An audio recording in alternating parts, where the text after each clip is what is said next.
जब टुना ने इस दुनिया में अपनी आंखें खोली तो वो कुछ भी नहीं जानता था, फिर भी उसका हृदय एक आंतरिक शांति से भरा था। उसे खुद ये पता चलने से पहले ही कि उसे भूख लगी है, उसकी माँ बाहर उसे प्यार से गले लगा लेती थी और उसे दूध पिलाती थी।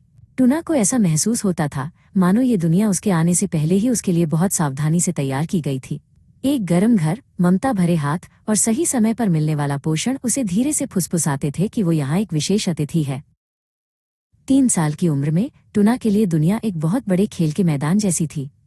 एक दिन जब उसने मेज पर रखे लाल सेब को काटा तो वो अचानक रुक गया। ये स्वाद, ये सुगंध और ये रंग, सब कुछ वैसा ही क्यों था जैसा उसे पसंद था। जब बाहर उसकी मदद कर रही थी तब टुना ने उत्सुकता से पूछा, माँ, इन फलों के अंदर ये मिठास कौन डालता है? पेड़ों को कैसे पता चलता है कि हमें क्या पसंद है?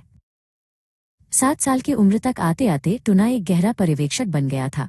हर सुबह वो सूरज को बिना थके एक ही जगह से निकलते हुए देखता। बाहर के साथ बगीचे में टहलते हुए उसने आकाश की इस विशाल व्यवस्था को महसूस किया। सूरज न तो बहुत करीब था और न ही बहुत दूर, वो ठीक उतनी ही दूरी पर था जहाँ से जीवन मिल सके। ब्रह्मांड के इस अद्भुत संतुलन ने उसे मंत्रमुग्ध कर दिया था। उसी वर्ष टुना ने प्रकृति के अन्य जीवों की निस्वार्थ सेवा को समझा। गायें खुद घास चरती हैं लेकिन हमें दूध देती हैं, मुर्गियां हर दिन ताजे अंडे देती हैं और मधुमक्खियां फूलों पर मंडराकर शहद बनाती हैं। टुना सोचने लगा कि ये जानवर अपनी बुद्धि से इतने उपयोगी काम नहीं कर सकते। उसे महसूस हुआ कि हर जीव मानो किसी अदृश्य आज्ञा का पालन कर रहा है। 15 साल की उम्र में टुना की जिज्ञासा और गहरी हो गई। उसने अपनी हथेली में एक नन्हा सा बीज रखा और कल्पना की कि कैसे इस छोटे से दाने से आसमान छूने वाला एक विशाल बरगद का पेड़ निकल आता है। उसने एक अंडे से निकलते नन्हे पक्षी के पंखों की फड़फड़ाहट को देखा। ये परिवर्तन उसे इतने जटिल और कलात्मक लगते थे कि उन्हें केवल एक इत्तेफाक नहीं माना जा सकता था।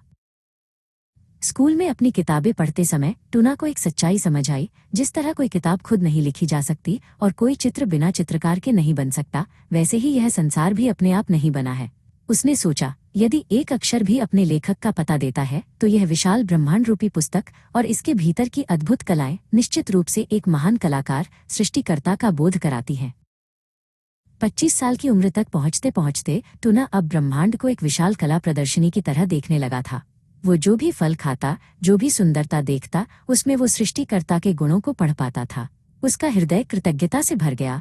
वह सोचने लगा, निश्चित ही कोई दयालु सत्ता है जिसने मुझे ये स्वाद दिया है और जो मेरी जरूरतों को जानती है। वह हर सांस और हर निवाले के साथ उस रचयिता को याद करने लगा।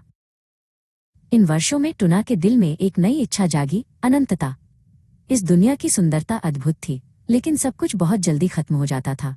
उसने बाहर से कहा, माँ, मेरी आत्मा अमरता और अनंतता चाहती है। इतनी बड़ी इच्छा मेरे दिल में तभी डाली गई होगी जब कहीं न कहीं उसका अस्तित्व हो। ये दुनिया तो बस एक सराय है, हमारा असली घर तो अनंत काल का सुख है।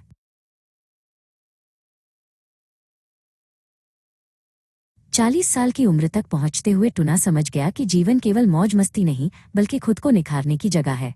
उसके जीवन में आई कठिनाइयां एक हीरे को तराशने जैसा काम कर रही थीं, जिससे उसकी रूह चमक उठी थी।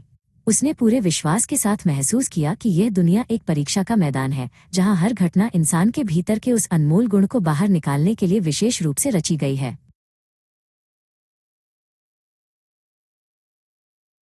अब टुना के लिए सबसे ऊंचा मुकाम पूर्ण विश्वास के साथ समर्पण करना था। उसका हृदय उस सर्वशक्तिमान पर भरोसा करने की शांति से भर गया था, जिसने पूरी कायनात की बागडोर अपने हाथ में रखी है। ज्ञान अब प्रज्ञा, बुद्धि और गहरी आंतरिक शांति में बदल चुका था।